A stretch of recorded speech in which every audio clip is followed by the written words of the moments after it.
Hello out to all you wonderful people. This is Andre, the Game Idea Guy. Thank you once again for lending me your time and your ear, listening into another Gamers Thoughts discussion. And I have a little bit of a a bevy of subjects, I guess you could say. Well, there's three in particular, and if I slide off into something else, then it is what it is. But, and to be honest, I had already done a recording, but newer information came out, so I eradicated that, and I'm going to do this discussion so that I have more up-to-date information. Okay? So, first thing I'm going to be talking about is PS4 Pro, or Project Trinity as it is supposedly codenamed, following in line with the Matrix code names. I'm just going to leave that one in there because that was funny. The Matrix code names like Morpheus and Neo, so we're going to leave that there. Which that actually makes sense. That's understandable. So this PS5 Pro is supposed to be supposed to stabilize 4K. So that means that 4K currently is very unstable. Okay. So we're supposed to have consistent and stable frame rates at 4K. But then there's the statement of a performance mode for 8K, and I'm like, what do you mean by that? Because if you're trying to push it to 8K, then that wouldn't be a performance mode, that'd be a resolution mode. Now the only thing I could think of is if it is using some sort of upscaler, which would be technically performance at 8K, but it wouldn't actually be 8K. So it'd be false. It'd be a false, it's false advertising. Again, accelerated ray tracing. So I'm not like a math genius here or a computer science genius here, but generally speaking, when you have something that can perform a task faster, and if you're stabilizing 4K, then that would mean that the read and write speeds for your equipment would have to be higher. Wouldn't that just be a given if you're going to be doing ray tracing, that it would be faster? And I understand it's being used as a buzzword here, but just logically speaking, if I have a better machine that does the same computations faster, then that would mean that the results would happen faster. Am I missing something here? Did I miss a critical point? Is there an error in my thinking? Was that specifically a thing that needed to be called out when it should actually be common logic? If this is the case. I mean, again, this is where I draw an issue with this. One, it's not even needed. Two, some of these things just don't sound right.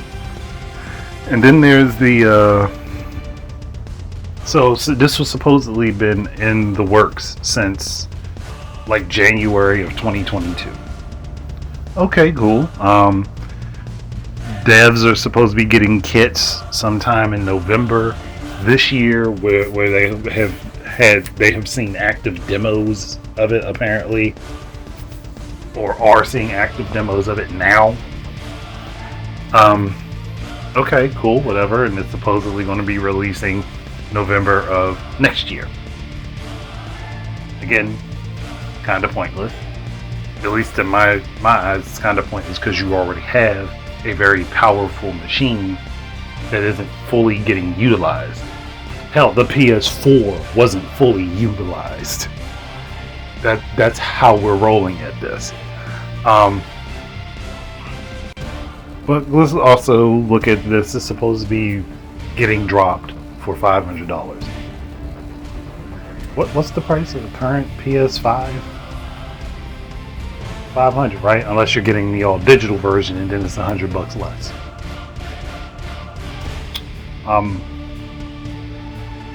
So You're releasing it at the current retail price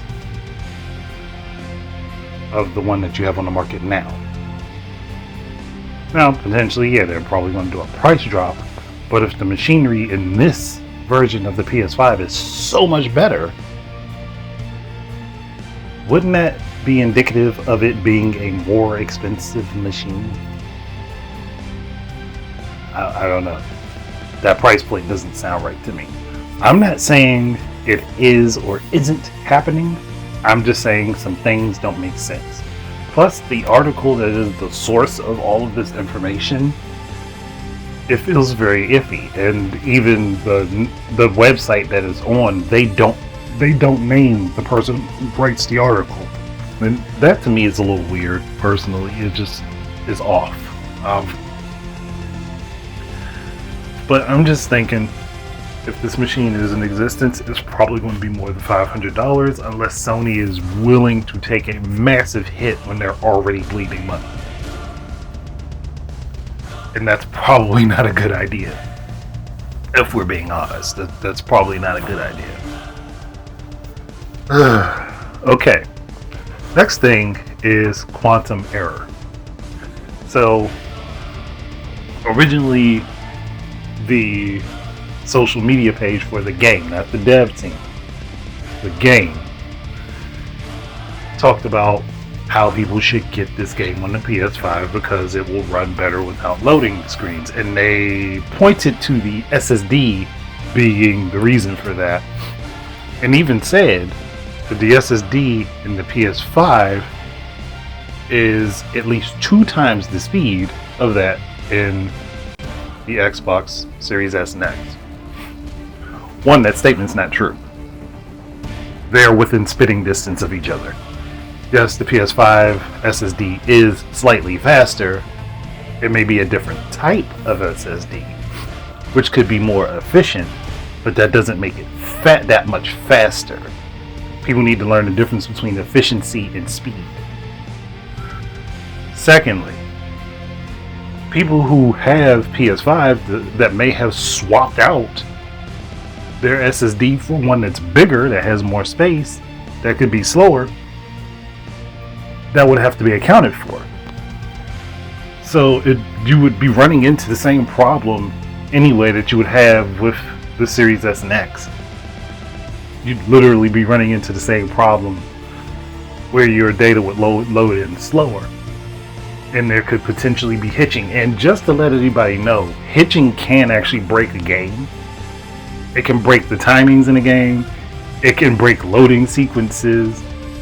It can break a game if your game hitches. I've had it happen to me a couple times on games before that have hitched in loading, where assets and things don't load into the game, and then you can't complete the portion of it that you're trying to get to. Actually, I think it happened to me on Halo 4 a couple times. Now, I'm not trying to say horrible things about Halo 4, but that did happen to me on Halo 4, where like a whole section of a map just didn't load into the game. None of the assets loaded in, and I couldn't complete the mission, and I had to start all the way over the previous save. So that's something to be considered if you're going to have hitching on slower SSDs. That's something to worry about. That's something that they would have to contend with. And I don't believe that the person running the social media account is a member of the dev team. I just think that they're a PR person. And they kind of let their bias show. Because they were basically, even if they didn't intend it to come off as bashing one platform over the other, that's how it looked. It's like, well, we go ahead and get it on the PS5 because the Xbox is going to have slower load times. If your game's that good, nobody's really going to give a fuck, for one. 2, you hyping it up for the PS5. Now, if there is any issue with the PS5 version of this game, people are going to be pissed. They're going to be extremely pissed. Highly, highly pissed. So it was not a good idea to do that. One, it creates a bad look for your potential buyers for other platforms, especially if this game is going to PC. That's a potential issue. And on top of that, you've now cast a negative light on the game unintentionally, which I believe you're being paid to make the game look good, not bad. And there was a little back and forth about Microsoft potentially purchasing them. They said something about it not being up for sale, but then someone said something about the game should be picked up by Sony and being exclusive to Sony's platform. And they kind of agreed with that. They kind of did the rocking with that sign or whatever with emojis. Again, creates a bad look. You don't want to do that for a game that is supposed to be multi-platform. You never want to do that. It looks bad, and it can cause issues later on. And I think that somebody from the dev team got to him because they basically did a retraction statement. So someone from the dev team was like, "No, do not say this shit. This is not what we're paying you to say. Do not say this." And they tried to go back and say, "Well, what we were saying wasn't bashing Xbox or anything. We were just making factual statements. When you said that PS5 SSD is twice the speed of the one in the Xbox, you lied. Straight up, you lied. It would have to be having read and write speeds of 10 gigabytes per second to be double what the Xbox SSD does. It does not do that. It is not that. So let's cool things down a little bit. And I don't think that people really truly get why SSDs are designed the way they are. But that also brings me to the next subject. Ratchet & Clank coming to PC and not requiring an SSD. Now, some people are going to be like, "But Andre, the SSD was required at the time when they were making it for the PS5. No, it wasn't. The SSD helped improve a lot of the load times at the higher resolutions, but it was not required to be able to pull off what the game does. So when Treasure called them out on that, they were right. Now someone's going to be, but if it needed the SSD for it to be able to be done at a higher resolution, then it still needed it. No, it didn't. This is why people don't understand how SSDs work. I'm not Mr. Tech knowledge myself, but I got a good understanding of how they work. So an SSD is a little bit more volatile of a storage medium than a hard drive. Hard drives are far more stable. They are just drastically slow with loading and moving things around in comparison to an SSD. But you know what's faster than SSD? RAM. Almost every variant of RAM is faster than what an SSD can do. Now, if you have your game coded to do all of the loading through the RAM, you can get the same results at higher and lower resolutions. It's how people are writing code to operate within the system.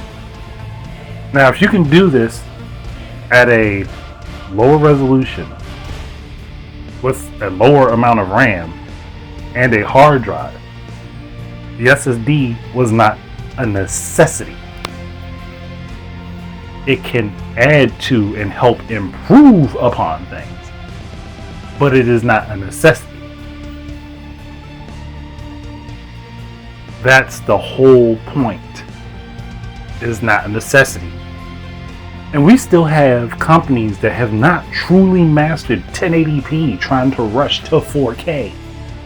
And now even 8K with the potential PS4 Pro. Why are we trying to fix what are coding issues with more hardware? We're going to keep running into the same brick wall over and over and over and over and over again until someone fixes the coding and software. If everything is brute forced all of the time, you're eventually going to run into a wall where you cannot jump over it with better hardware. So why not fix the issue now, where it actually lies within the software, instead of trying to brute force with different hardware? It's not sustainable. It's getting more and more expensive. That's why we see companies in game development studios getting shut down, canceled out, or consolidated. Because the money that it takes to do all these things with this higher tier hardware versus actually spending the time and fixing the code so it runs more efficiently, which is the thing I keep saying, that's a big problem. That's why things in the gaming industry cost so much. That's why it's so expensive. Now, gaming was always an expensive hobby, but I'm saying the expense is getting to the point where it's getting out of hand. That's why we see so many cheap tactics of throwing so much stuff in after a game releases that has to be paid for. Because the way things are now is not sustainable.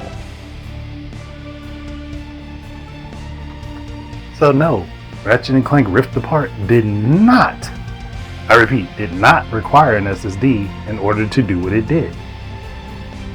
It was fully capable of being done at lower resolutions, which means less data being pushed, which means that you can do more within that data pool. Do people not understand this? Again, not a tech head. Just looking at all of the different information that I can find and seeing the differences in how things work. That is the major problem. Everybody wants all this high quote unquote quality stuff, but they don't want to pay for it. That's why Sony has to put their games on PC. Because they're not making enough off of their games on their platform. They're not making the money back on their platform.